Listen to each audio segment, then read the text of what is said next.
के साथ Sumit Sharma news room से मेरे सहयोगी पुनीत भी जुड़े हुए हैं। कुछ खास खबरों के लिए हम उनके पास भी चलेंगे, लेकिन उससे पहले बड़ी खबर रीवा से मैं आपको बता दूं, जहां पर तेज रफ्तार का कहर देखने को मिला है। स्कूली बच्चों को लेकर जा रहा वाहन दुर्घटनाग्रस्त हो गया।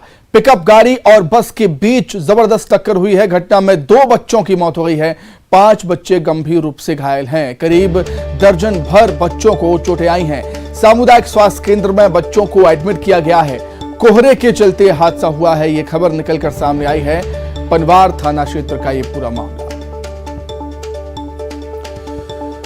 तो बड़ी खबर रीवा से, जहां पर तेज रफ्तार का कहर देखने को मिला। स्कूली बच्चों को लेकर जा रहा वाहन दुर्घटनाग्रस्त हो गया। ज्यादा जानकारी के लिए हम बातचीत करेंगे। रीवा संवाददाता अर्पित पांडे जुड़े हुए हैं फोन पर। अर्पित, क्या कुछ जानकारी है, किन परिस्थितियों में हादसा हुआ ये? जी बिल्कुल, आपको बता दें, ये आज सुबह स्कूली बच्चों को लेकर एक पिकअप वाहन जा रहा था। इस बीच तेज रफ्तार बस सामने से आ रहा था और दोनों में आपसी भिड़ंत हुई, जिसमें जो पिकअप वाहन में सवार 2 बच्चियां हैं, उनकी मौत हो गई है। इसके अलावा तकरीबन आधा दर्जन से अधिक बच्चे अभी भी घायल हैं, जिनका उपचार सामुदायिक स्वास्थ्य केंद्र और रीवा के संजय गांधी अस्पताल में किया जा रहा है। यहाँ पर घटना की अभी जो मुख्य वजह सामने आई है, वो जानकारी में आया है कि दोनों ही वाहनों की रफ्तार काफी तेज थी और सुबह घनघोर कोहरा होने की वजह से यह हादसा हुआ है। जी बिल्कुल, तो 2 मुख्य वजह यहां पर सामने आई हैं कि दोनों वाहनों की रफ्तार काफी तेज थी और कोहरा होने के चलते भी यह हादसा हुआ है। बहुत धन्यवाद अर्पित, आपका जुड़ने के लिए, तमाम बातचीत के लिए बहुत शुक्रिया।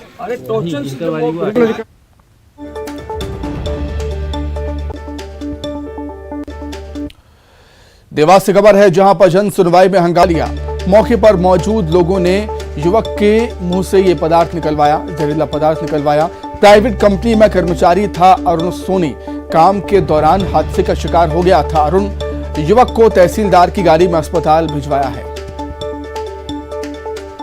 ज्यादा जानकारी के लिए बातचीत करेंगे। देवास संवाददाता वरुण राठौर जुड़े हुए हैं फोन पर। वरुण, क्या कुछ जानकारी, आखिर युवक ने यह कदम क्यों उठाया?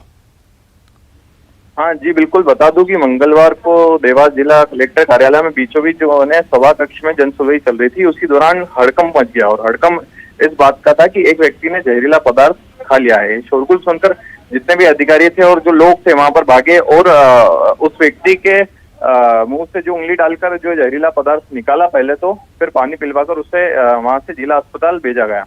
वाहन उपलब्ध नहीं था, इसके लिए तहसीलदार ने अपना वाहन उपलब्ध करवाकर उनका इलाज शुरू करवाया है। पीड़ित का इसमें कहना है कि लेबोरेटरी में एक निजी कंपनी में उनका कुछ प्रतिशत पांव जल गया था, जिसके कारण वो 2022-14 फरवरी से परेशान हो रहे थे और उन्हें आर्थिक सहायता नहीं मिली है। इस पर कलेक्टर ऋषभ गुप्ता ने भी कहा है कि निजी कंपनी में जब उनका एक्सीडेंट हुआ था, तभी उनका मेडिकल ट्रीटमेंट और अन्य सहायता जो है 1.5 लाख के तकरीबन कर दी गई थी और हेल्थ एंड सेफ्टी डिपार्टमेंट से भी उन्हें कुछ जो मदद है वो की जा रही है।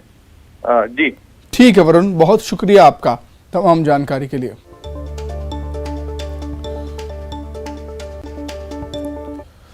खबर भोपाल से, जहां संविदा कर्मचारियों का प्रदर्शन लगातार जारी है। भारतीय मजदूर संघ के दफ्तर के बाहर प्रदर्शन कर रहे हैं संविदा स्वास्थ्य कर्मचारी।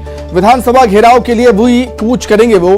स्थायी करने की मांग को लेकर प्रदर्शन उनका है। संविदा संयुक्त संघर्ष मंच के बैनर तले प्रदर्शन हो रहा है।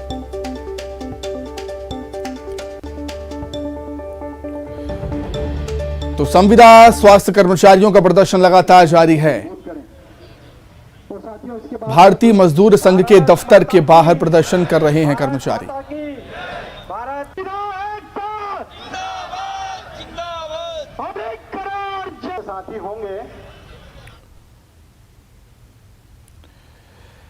वहीं गीतकार मनोज मुंतशिर का बयान है। भारतीय और चीनी सैनिकों की झड़प को लेकर उन्होंने बयान दिया। उनका यह कहना है कि विदेशी मां का बेटा राष्ट्रभक्त नहीं हो सकता, प्रॉब्लम डीएनए का है। मनोज मुंतशिर ऐसा कहते हैं। चाणक्य नीति के हवाले से मनोज मुंतशिर ने निशाना साधा है राहुल गांधी पर। अभी चाइना को भगाया और हमें उस वक्त दुख होता है जब एक निहायत गैर जिम्मेदार राजनेता इस देश का यह कहता है कि हमारे सैनिक चाइनीज सैनिकों से पिट गए, इतनी शर्मनाक भाषा का प्रयोग किया जाता है। कैसे करता है कोई? पिट गए, हमारे सैनिक पिट गए। लेकिन मैं क्या दोष दूं? मैंने चाणक्य को पढ़ा है, आपने भी पढ़ा होगा। चाणक्य का स्टेटमेंट है, मैं कोट कर रहा हूं सीधे। आचार्य चाणक्य, विष्णुगुप्त चाणक्य ने लिखा है कि विदेशी माता से पैदा हुआ पुत्र कभी राष्ट्रभक्त नहीं हो सकता। साथियों, प्रॉब्लम डीएनए का है, कुछ नहीं कर सकते आप और मैं उसका। एक तरफ मेरा और आपका डीएनए है। मेरा और आपका डीएनए हमें क्या सिखाता है? हम तो भारत माता कहते हैं ना, तो जब आपने भारत माता कह दिया तो हमको मां से प्यार करना सीखना थोड़ी है, कोई क्रैश कोर्स थोड़ी करना है, किसी स्कूल में थोड़ी जाना है कि देखो भारत माता से प्यार कैसे किया जाता है। माता कह दिया, भारत मां कह दिया, मां भारती। मनोज मुंतशिर के बयान पर मंत्री विश्वास सारंग ने भी अपनी प्रतिक्रिया दी। उनका कहना है कि किसी भी नेता के काम करने से उसकी छवि बनती है। राहुल गांधी की यात्रा से उनकी जो छवि बनी है उसी का ये नतीजा है। देश तोड़ने वालों को साथ लेकर चलते हैं राहुल गांधी। टुकड़े टुकड़े गैंग वाले यात्रा में शामिल हैं। कन्हैया कुमार जैसे लोगों ने राहुल गांधी की यात्रा के साथ कदम ताल किया है। राहुल गांधी की यात्रा में पाकिस्तान जिंदाबाद के नारे भी लगे। वीर सावरकर का राहुल गांधी ने अपमान किया। यदि मनोज मुंतशिर इस तरीके का बयान दे रहे हैं तो इसके लिए राहुल गांधी ही दोषी हैं, विश्वास सारंग का ये कहना। व्यक्तिगत बात कही है, मैं उस पर कुछ कहना नहीं चाहता, पर मुझे लगता है कि हमारे काम करने के तरीके से हमारी छवि बनती है। और राहुल गांधी जी ने जो यात्रा निकालने का काम किया है उसमें हम लगातार देख रहे हैं कि वो उन लोगों को साथ लेकर चल रहे हैं जिन्होंने देश को तोड़ने का काम किया है या कोशिश की है। वो लोग जो पाकिस्तान जिंदाबाद के नारे लगाते हैं उनको वो गले लगाते हैं राहुल गांधी। वो लोग जो टुकड़े टुकड़े गैंग का नेतृत्व करते हैं, ऐसे कन्हैया कुमार की कदम ताल करते हुए वो यात्रा कर रहे हैं। राहुल गांधी की खुद यात्रा में पाकिस्तान जिंदाबाद के नारे लग गए। आप इत्तेफाक रखते हैं मनोज मुंतशिर की बात से? राहुल गांधी की यात्रा में राहुल गांधी ने वीर सावरकर का अपमान किया, तो मुझे लगता है कि इस तरह की बातें सामने यदि आ रही हैं तो इसके लिए दोषी हैं तो वो राहुल गांधी। उनको ये सुनिश्चित करना पड़ेगा कि वो भारत जोड़ो यात्रा कर रहे हैं पर उनके साथ केवल भारत को तोड़ने वाले लोग इकट्ठे हैं, इसलिए इस तरह की बातें और अधिक चर्चा के लिए सीधे भोपाल चलते हैं, जहां पर सहयोगी अनुराग श्रीवास्तव हमारे साथ जुड़ गए हैं लाइव। अनुराग, ये कोई नई बात नहीं है जब बीजेपी ने राहुल गांधी पर निशाना साधा हो, लेकिन मनोज मुंतशिर के बयान ने एक नई बहस को जन्म दे दिया है। क्या इस बयान को लेकर कोई कांग्रेस की तरफ से कोई प्रतिक्रिया सामने आई क्या? बिल्कुल, देखिए, कांग्रेस नेता सज्जन सिंह वर्मा की इस पूरे मामले को लेकर प्रतिक्रिया आई है और उन्होंने कहा है कि कांग्रेस के परिवार का जो इतिहास रहा है वो कहीं ना कहीं बलिदान का रहा है और ऐसे में जो नए लोग हैं उनको कांग्रेस के इतिहास के बारे में नहीं पता और वो इस तरीके के बयान देते हैं। लेकिन सबसे बड़ी बात है कि मनोज मुंतशिर ने जिस तरीके से बयान दिया और राहुल गांधी के डीएनए को लेकर उन्होंने सवाल खड़े किए, उसके बाद अब प्रदेश का सियासी पारा जरूर चढ़ गया है, क्योंकि प्रदेश के मंत्री विश्वास सारंग ने इसका एक तरीके से समर्थन किया है और उनका कहना है कि जो भारत जोड़ो यात्रा में जिस तरीके की छवि राहुल गांधी की बनी है उसी तरीके के विचार अब लोगों के निकलकर सामने आ रहे हैं। लेकिन राहुल गांधी के डीएनए को के सवाल को उठाकर मनोज मुंतशिर ने एक सियासी संग्राम जरूर खड़ा कर दिया और कांग्रेस भी अब कई तरह के सवाल बीजेपी और उससे जुड़े संगठनों से पूछ रही है। तो कुल मिलाकर मनोज मुंतशिर के इस बयान के बाद प्रदेश में सियासत जोरों पर नजर आ रही है। निश्चित तौर पर बहुत शुक्रिया अनुराग आपका जुड़ने के लिए, तमाम बातचीत के लिए आपका बहुत धन्यवाद। आगे बढ़ेंगे, भोपाल से खबर है, पुरानी पेंशन बहाली नहीं होगी मध्य प्रदेश में सरकारी कर्मचारियों की पुरानी पेंशन बहाली नहीं होगी।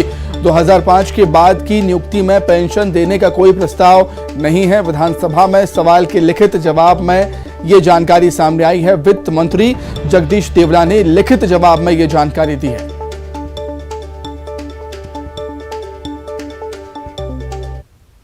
2005 के बाद जो शासकीय सेवा में नियुक्त हुए हैं उनको 2005 के पहले की पेंशन देंगे क्या? तो ये मंत्री जगदीश देवड़ा का कहना है कि ऐसा कोई प्रस्ताव नहीं है। मतलब 2005 की पेंशन को बहाल नहीं करेंगे। विधानसभा में इन्होंने उत्तर दिया है, ये उत्तर है। वहीं एमपी विधानसभा में विपक्ष ने मांग की है, अवैध कॉलोनियों में अवैध बिजली कनेक्शन को वैध करने की मांग की गई है। किसानों को केवल 3 महीने का बिजली बिल दिया जाए साल में। विपक्ष का ऐसा कहना, 100 रुपये में 100 यूनिट बिजली दी जाए, विपक्ष की ये मांग है।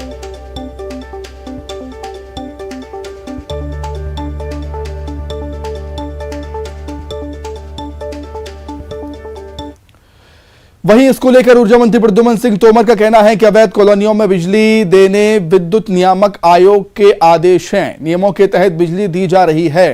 तोमर का यह कहना, कांग्रेस विधायक के आदिवासियों को फर्जी बिल देने की शिकायत पर भी कहा है, यदि कोई फर्जी बिल है तो वो सरकार को देना चाहिए, उस पर एक्शन लिया जाएगा। लेकिन फर्जी बिलों के नाम पर सिर्फ राजनीतिक स्टंट कर रहे कांग्रेस के विधायक विभाग को फर्जी बिलों की कॉपी नहीं दी है।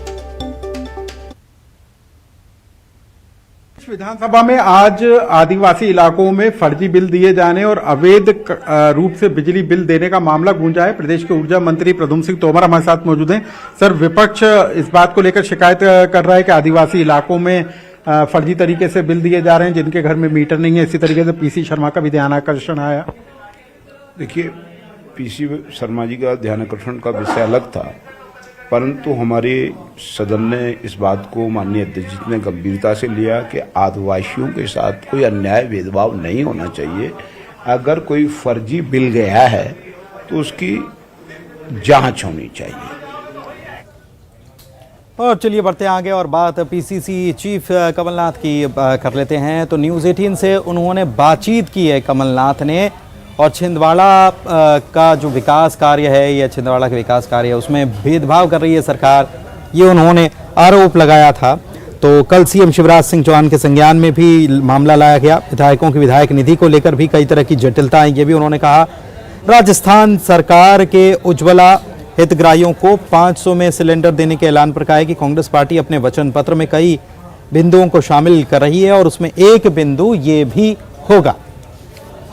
प्रदेश विधानसभा में आज आदिवासी इलाकों में फर्जी साथ भेदभाव है। मैंने तो कल शिवराज सिंह जी से भी कहा था कि छिंदवाड़ा के साथ बहुत भेदभाव हो रहा है। मैंने उनसे ये बात कही थी। विधायकों को स्वेच्छानुदान की राशि भी नहीं दी जा रही। ये छिंदवाड़ा में सब विधायक कांग्रेस के, नगर निगम कांग्रेस का, जिला पंचायत कांग्रेस का, तो भेदभाव ये कर रहे हैं इसके कारण।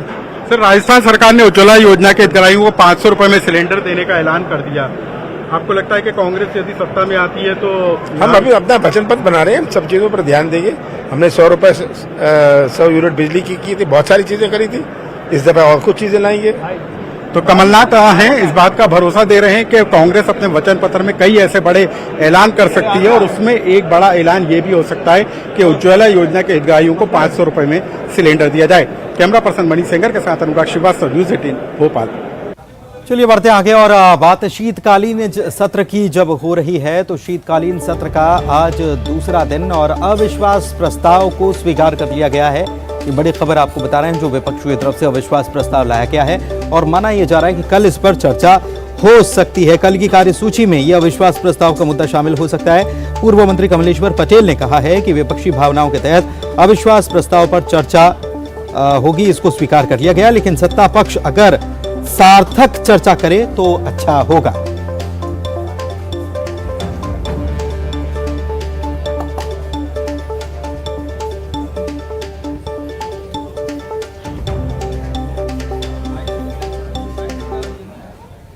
और चलिए बढ़ते आगे और प्रदेश के गृह मंत्री नरोत्तम मिश्रा की बात करते हैं, जिन्होंने कांग्रेस के राष्ट्रीय अध्यक्ष मल्लिकार्जुन खड़गे के बयान की निंदा की है। क्या कुछ कहा है, सुनवाते हैं। निंदनीय बयान है उनका, उसकी जितनी निंदा की जाए कम है। अगर वो इंदिरा जी का और राजीव जी को बलिदान को बलिदान देश के लिए मानते हैं तो खड़गे जी जाके पश्चिम बंगाल, केरल और उत्तर प्रदेश में देखो, जहां सैकड़ों आरएसएस के और भाजपा के कार्यकर्ताओं ने देश के लिए अपना बलिदान दे दिया है, भारतीयता के लिए और राष्ट्र के लिए अपना बलिदान दे दिया। और कांग्रेस के राष्ट्रीय अध्यक्ष मल्लिकार्जुन खड़गे के बयान पर लगातार प्रतिक्रियाएं आ रही हैं और विपक्ष जो है वो तो समर्थन कर रहा है, यानी कि उन्हीं के पार्टी के लोग तो समर्थन कर रहे हैं, लेकिन बीजेपी मध्य प्रदेश में भी सत्ता पक्ष में, केंद्र में भी केंद्रीय मंत्री प्रहलाद पटेल ने क्या कुछ कहा है, सुनवाते हैं आप। केंद्रीय मंत्री प्रहलाद पटेल से हम बात करें सर, जिस तरह से कांग्रेस अध्यक्ष मल्लिकार्जुन खड़गे का बयान आया है, उन्होंने कुत्ते, बिल्ली, चूहे ये तक शब्द का प्रयोग किया है, कैसे देखते हैं सर बीजेपी के लिए? कांग्रेस हताश है, उनका राष्ट्रीय अध्यक्ष निम्न भाषा का प्रयोग कर रहा है, इसका मतलब है हताशा चरम सीमा पर है और मुझे लगता है कि इस बात के लिए उन्हें माफ़ी मांगनी चाहिए। मुझे इस बात का जरूर आश्चर्य है कि उतना लंबा राजनीतिक जीवन है उनका, इतिहास की समझ भी उनको नहीं है, इस बात से साबित होता है। डॉक्टर मुखर्जी का पहला बलिदान है देश की एकता के लिए और शायद डॉक्टर मुखर्जी से अगर वो परिचित नहीं है तो फिर उनका वैचारिक दिवालियापन है। मुझे हर कीमत पर माफ़ी मांगनी चाहिए देश से। सर इसी साथ साथ बात करें गुजरात चुनाव में भी जिस तरह से पीएम नरेंद्र मोदी को लेकर के उन्होंने शब्द का प्रयोग किया था, सर कैसे देखते हैं सर इसे? ये उनकी हताशा है। ठीक है, बहुत धन्यवाद। तो साफ तरफ कहना है कि उनकी ये हताशा है। विनीत कुमार, न्यूज़ 18 दिल्ली। जो प्रतिक्रियाएं आ रही हैं उस पर प्रदेश में नेता प्रतिपक्ष डॉक्टर गोविंद सिंह जो हैं वो क्या कह रहे हैं, सुनवाते हैं। हालांकि उन्होंने कहा है कि चूंकि राष्ट्रीय अध्यक्ष हैं मल्लिकार्जुन खड़गे और सीनियर नेता हैं तो कुछ सोच समझ कर कहा होगा, सुनते हैं क्या कह रहे हैं। अब खड़गे जी विद्वान हैं, मोदी से बहुत सीनियर लीडर हैं, मोदी से ज्यादा राजनीतिक अनुभव है,